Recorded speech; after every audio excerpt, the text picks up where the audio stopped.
Hello family, कैसे हैं आप लोग। तो आज हम लोग करने वाले हैं डीएफ के सवाल और डीएम के जवाब। तो देखेंगे गाइज आप क्या पूछना चाहते हो अपने डीएम से और वो आपको क्या जवाब देते हैं। तो लाइक शेयर कमेंट और सब्सक्राइब करना मत भूलिएगा मेरे चैनल को। आज गाइज मुझे आपको ज़्यादा बताने के लिए कुछ है नहीं, क्योंकि पिछले 2 वीडियोज़ में मैं ऑलमोस्ट काफ़ी कुछ आप लोगों को बता चुकी हूँ। तो आज मैंने सोचा इसको सिर्फ बर्निंग क्वेश्चंस और आंसर्स तक ही रखते हैं। अगर इसके बीच में मुझे कुछ आया, एंजल्स ने बताया या कुछ ऐसा रीडिंग में आए जो आपको समझाने की ज़रूरत है, तो वो मैं डेफिनेटली करूँगी। तो गाइस लेट्स स्टार्ट। आप लोग को पता है इस रीडिंग के लिए आप लोग को क्या करना है, अपनी आंखें बंद करनी है और अपने क्वेश्चंस पे फोकस करना है। और वो क्वेश्चंस यहाँ पर निकल के आएंगे और उनका जवाब आपके डीएम आपको देंगे। जो नए हैं उनके लिए भी बता रही हूँ, ये आपके डीएम के 3D, ये जो डेक है ये आपके डीएम के 3D मैसेजेस है। 3D मैसेजेस मतलब जो डीएम जब अनअवेकेंड होते हैं तो वो क्या फील कर रहे होते हैं, क्या सोच रहे होते हैं, उसका पूरा सार इस डेक में है। जब मैं अनअवेकेंड डिवाइन मैस्कुलिन के जर्नी पे निकल पड़ी थी, जब फेमिनिन की पूरी हीलिंग हो चुकी होती है तो उसको मैस्कुलिन एनर्जी में डाला जाता है अपना मैस्कुलिन साइड हील करने के लिए। तो तब ये डेक मैंने बनाया था। तो इसमें सारा फीलिंग्स वो है जो एक डीएम फील करता है व्हेन दे आर अनअवेकेंड। तो इससे आपको आपके डीएम के 3D मैसेजेस मिल सकते हैं। तो चलिए गाइज देखते हैं आपके डीएम से आपको क्या सवाल है।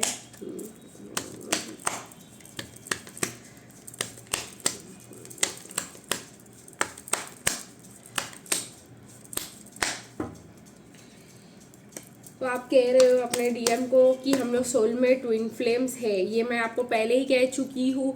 बिल्कुल भी ये अपने डीएम को अवेकन करने की कोशिश ना करे। जो नए आए हैं वो भी सुन ले, क्योंकि अगर एक बार आपके डीएम को आपने ज़बरदस्ती अवेकनिंग करने की कोशिश की, वो होते हैं डिनायल में, उनको नहीं करना विश्वास। तो वो आपका भी मोरल को, आपके इंटरेस्ट को, आपके मोटिवेशन को 50% डाउन कर देंगे। तो नहीं बोलना है उनको, ठीक है। तो वेडिंग एक्सप्रेस योर लव, तो आप कह रहे हो कि हम सोलमेट्स है, ट्विन फ्लेम्स, हमको शादी करनी चाहिए। आप तुम मुझे आओ प्रपोज करो, बोलो कि तुम मुझसे शादी करना चाहते हो। तो डीएफ ये सब सुनना चाहती है डीएम से, सिर्फ फ्लर्ट नहीं, ठीक है। वो चाहती, वो कह रही है कि मतलब डीएफ की भाई मुझे आओ, मेरे साथ टाइम स्पेंड करो, मुझसे बात करो, रोमांटिक वे में मुझे अप्रोच करो, पॉजिटिव रहो हमारे लव लाइफ के बारे में, ठीक है। और फाइनेंसेस और करियर पे भी ध्यान दे देना, लेकिन इस कनेक्शन को एक नेक्स्ट लेवल पे लेके जाओ, क्योंकि ये हमारा ट्रू लव है, ठीक है। तो चलिए देखते हैं गाइस डीएम क्या कहना चाहते हैं इसके ऊपर। ये बहुत नए आए हुए मुझे ट्विन फ्लेम्स दिखाई दे रहे हैं हमारे चैनल पे। बहुत ही ज़्यादा नए आए हुए लोग हैं जिनकी वजह से कार्ड्स ऐसे आ रहे हैं, वरना ऐसे कार्ड्स नहीं आते मुझे। I wish I had the courage to choose you earlier, तो साफ साफ कह रहे हैं कि काश मुझे ये हिम्मत होती कि मैं तुम्हें पहले चूज़ कर सकता। तो जैसे आप कह रहे हो कि मुझे चूज़ करो, मुझे आकर लव करो, तो बोले काश मुझे ये हिम्मत पहले होती। I love the way you take risk so confidently, I wish I could do it too. तो कह रहे हैं कि मतलब उनको ऐसा लगता है कि आप उनके साथ उनको चूज़ करो, ये भी एक बहुत बड़ा रिस्क है।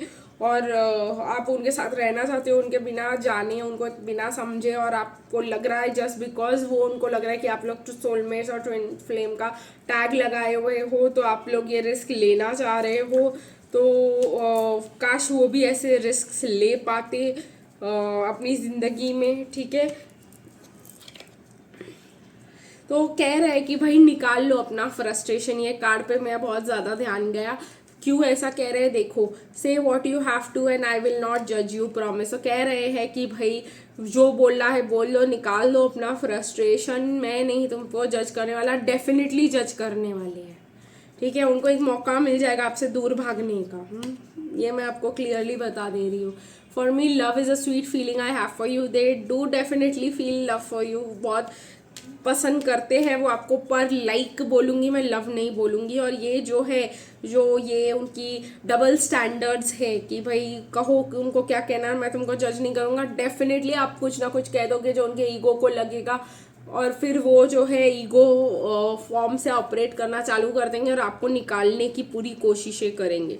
Spirituality is all together a new world for me.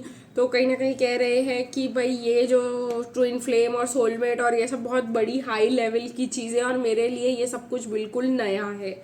ठीक है, तो ये है आपके सवालों के जवाब। तो मैं अगर आपको बेसिकली डेफिनेटली कह दूं कि आपके डीएम आपको क्या कहना चाहते हैं, जो आपने कहा कि सोलमेट है, प्यार एक्सप्रेस करो, पॉजिटिव रहो, साथ में टाइम स्पेंड करो, शादी करते हैं, तो बोले काश मेरे को ये हिम्मत होती पहले, काश मैं ये सब तुमको कर पाता, काश तुम्हारी तरह मैं भी इस कनेक्शन पे ट्रस्ट कर पाता और रिस्क ले पाता। लेकिन ये जो सोलमेट और ट्विन फ्लेम और ये सब है, ये मेरी बहुत दिमाग के बाहर की चीज़ें हैं।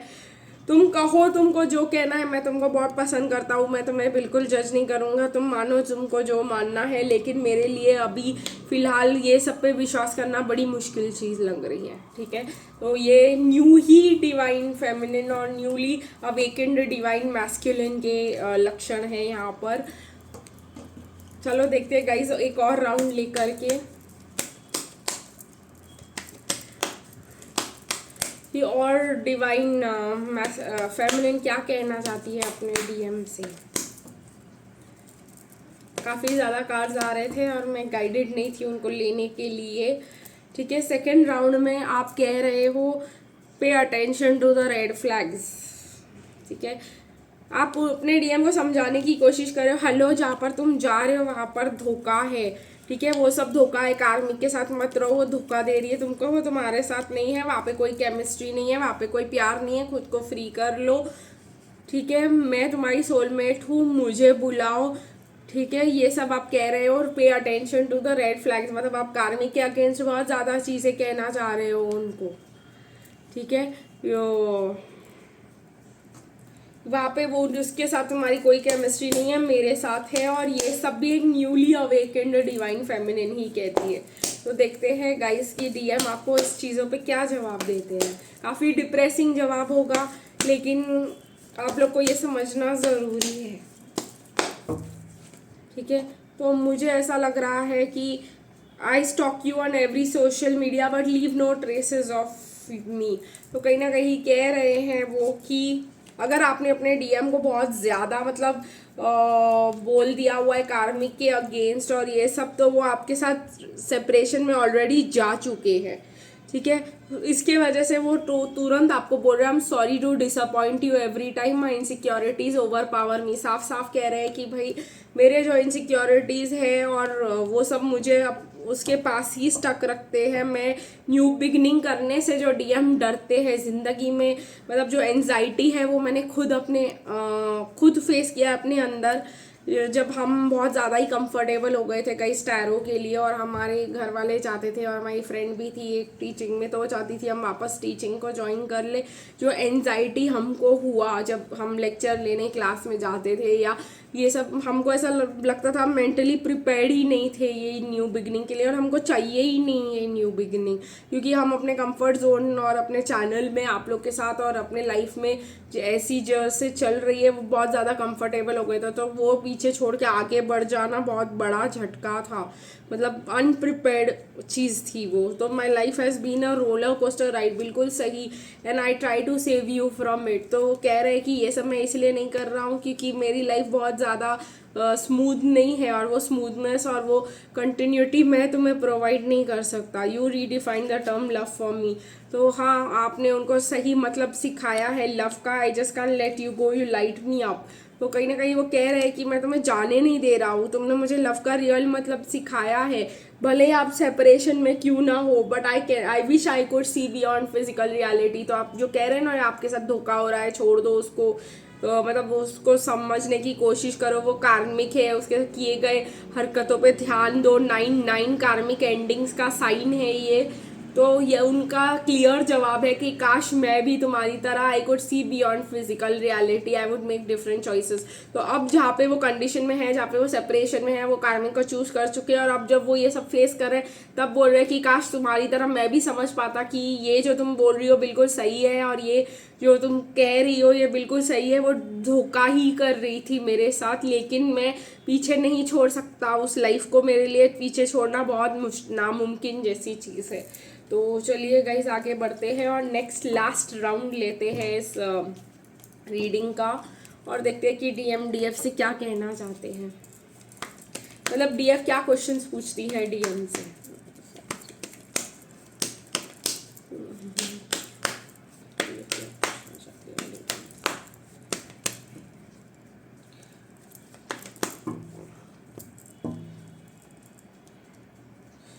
ठीक है, तो डीएफ कहना चाहती कि इस कंट्रोल इश्यूज को जाने दो कि मुझसे नहीं होगा, नहीं हो पाएगा, ये पॉसिबल नहीं है, ऐसा नहीं है, वैसा नहीं है। अपने कंफर्ट जोन और अपने कंट्रोल को छोड़ो, ठीक है, अपने एक्स को छोड़ दो, ठीक है, हमारे कनेक्शन के लिए ओपन माइंड रखो और इस कनेक्शन को नेक्स्ट लेवल पे ले जाओ।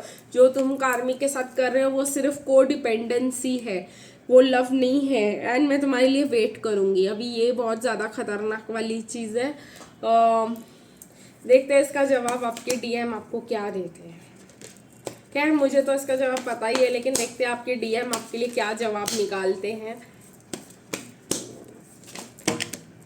ये कार्ड निकल के आया है, my responsibilities are my weakness. मुझे पता ही था रिलीज योर एक्स को डिपेंडेंसी का जवाब यही आएगा कि मेरी रिस्पॉन्सिबिलिटीज मेरी वीकनेस है, मैं खराब इंसान नहीं हूँ। और ये एक निकाला था, आई right and re right messages to you. तो वो आपको अपनी बातें बताना चाहते हैं, समझाना चाहते हैं, लेकिन इनको लगता है कि तुम नहीं समझोगी, ठीक है। I am coming to you, trust me I will. तो जहाँ पे बात है कि तुम्हारे पास आ जाऊँ, तो मैं आऊँगा तुम्हारे पास, ट्रस्ट मी, मैं सही टाइम पे आऊँगा, ठीक है। And I fear society because we live in it and we are a part of it. तो सोसाइटी के डर से वो रिस्पॉन्सिबिलिटीज़ ले रहे हैं, और वो उनको ऐसा लगता है कि वो अपने रिस्पॉन्सिबिलिटीज़ को बहुत ज़्यादा सीरियसली लेते हैं, ठीक है। तो वही चीज़ उनके लिए बहुत ज़्यादा है। तो इसी वजह से को डिपेंडेंसी का जवाब सोसाइटी है और रिस्पॉन्सिबिलिटीज़ कार्मिक को छोड़ने का जवाब है, ठीक है। तो ऐसा इतनी आसानी से वो कार्मिक को छोड़ नहीं पाएंगे, वो अपनी रिस्पॉन्सिबिलिटीज़ पूरी करके ही आपके पास आ पाएंगे। I have troubles choosing one, I want to have my cake and eat it too. Indecision जो डीएम का सबसे बड़ा प्रॉब्लम है कि उनको एक चूज़ ही नहीं कर पा रहे, वो नहीं कह पा रहे कि मैं अपनी वो प्यार और रिस्पॉन्सिबिलिटी में से किसको चूज़ करे, वो उनकी वो समझ में नहीं आ रहा है। Yes I am obsessed with you and I want to know what you are doing and thinking and feeling. तो 24 घंटे आपको सोशल मीडिया पे वैसे तो स्टॉक ही करते रहते हैं वो, बट ऐसे आपके सामने आकर आपसे बात नहीं कर पा रहे हैं वो, ठीक है। I M immature and stubborn child in the matters of love. बहुत क्लियरली बोल दिया उन्होंने कि मैं स्टबन हूँ, मेरे को नहीं पता है कि क्या कैसे करना है, और मेरे को जैसे लगता है सही है मैं वही करता हूँ, ठीक है। You are a goddess of passion and I fantasise about you daily. तो ऐसा नहीं है कि वो आपसे प्यार नहीं करते, आपके पास आना नहीं चाहते। आप पूछ रहे थे ना रोमांटिक फीलिंग्स है कि नहीं, इस कनेक्शन को नेक्स्ट लेवल पे लेके जाओगे कि नहीं। तो ये क्वेश्चंस मैं डीएफ के सही आपके लिए फ्रेज कर देती हूँ, तो आपको जवाब आ जाएगा। तो आप ये कह रहे हो कि मेरे साथ टाइम स्पेंड करो, मेरे इस कंट्रोल इश्यूज को जाने दो, और हमारी बीच में रोमांटिक फीलिंग्स है, अगर है तो इस कनेक्शन को नेक्स्ट लेवल पे ले जाओ, कार्मिक को छोड़ दो। ये तुम्हारा जो रिलेशनशिप है कार्मिक के साथ टॉक्सिक है, ये है वो है। तो ये जो इसका जो जवाब है, इसने कहा है कि यस बहुत ज़्यादा है, फीलिंग्स है, पैशन है, सब है, ठीक है। बहुत ज़्यादा मिस करता हूँ, ऑब्सेस्ड हूँ, ठीक है, क्लियर जवाब है ये। लेकिन फिलहाल रिस्पॉन्सिबिलिटी है, सोसाइटी है, मैं ऐसे ही नहीं छोड़ के आ सकता, ठीक है। और मेरे को नहीं पता है मैं किसको चूज़ करना है, कैसे चूज़ करना है, ट्रस्ट इश्यूज भी है यहाँ पर। तो इसी वजह से बहुत सारी चीज़ें हैं, मैं ख़राब इंसान नहीं हूँ, बट मेरे को रिस्पॉन्सिबिलिटीज़ है अभी, इसके वजह से मैं जब तक वो कंप्लीट करके नहीं आता मैं नहीं आ सकता, but I will come to you. तो ये रिस्पॉन्सिबिलिटीज़ ख़त्म करके कैसे तो भी इसको सुलझा करके मैं ज़रूर आऊँगा। तो आज के लिए गाइस इतना ही, फिर मिलेंगे कल, तब तक के लिए बाय बाय।